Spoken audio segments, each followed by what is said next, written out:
A and B for cello. Draw your clef, a time signature, and the notes requested.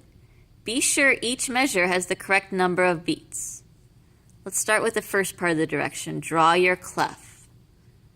Bass clef stein is also known as F clef because those two dots circle the F line. So it's important that those go in the correct place. Draw a time signature. They didn't tell us which one. I'll go ahead and pick the most common one, 4/4. And the notes requested. Be sure each measure has the correct number of beats. Well, the first thing that comes to mind if I have to draw two notes in a 4/4 measure is to draw two half notes. So here's a D half note and an E half note. When the note is above the middle line, your stem has to go before the note and go downwards. With the open D, I could go either way with my stem, but the E, I have to go in this direction, kind of like the letter P. If you remember Dr. Pepper, you'll always be okay. The note has to look either like a P or like the letter D. Okay, I get to write three notes, so I'll start with a half note again. Make sure you write F sharp, not just F. And now I could do two quarter notes. G, F sharp.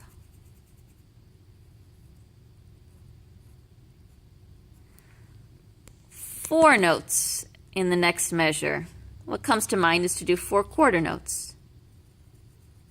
G, D, A. If you can't remember where A is, use your saying for the lines. Good bikes don't fall apart. E.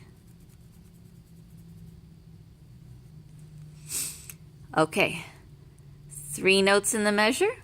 The half note doesn't have to go first. Maybe you want to start with a quarter note.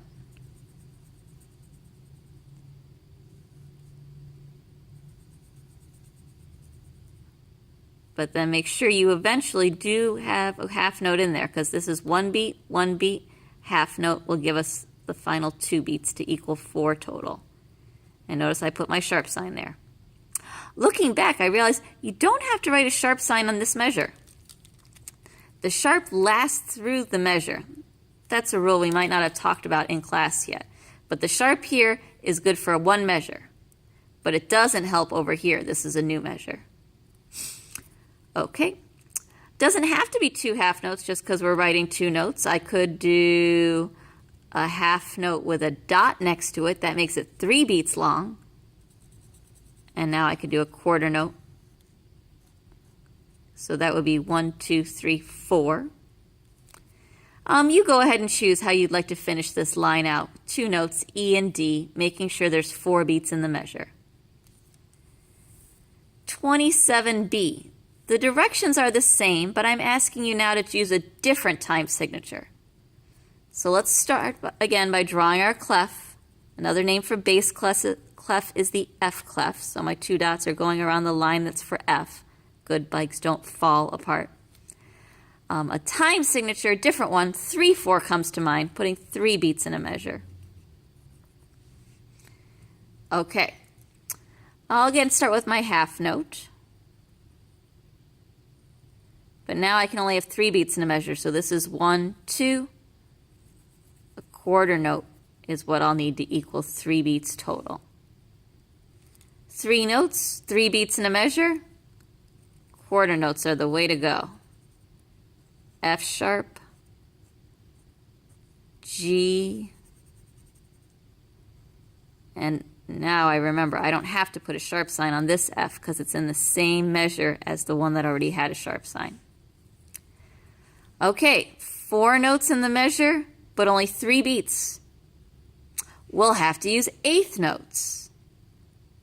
Let me go ahead and start the measure with eighth notes while I'm thinking about it. Here's G, D, and I'll connect them as a pair of eighth notes. A,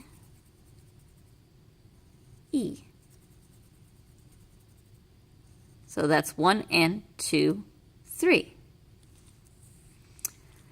3 notes in the measure, I think you'll be able to figure that out. 2 notes, we've talked about that. 2 notes, go ahead and complete the rest of the line.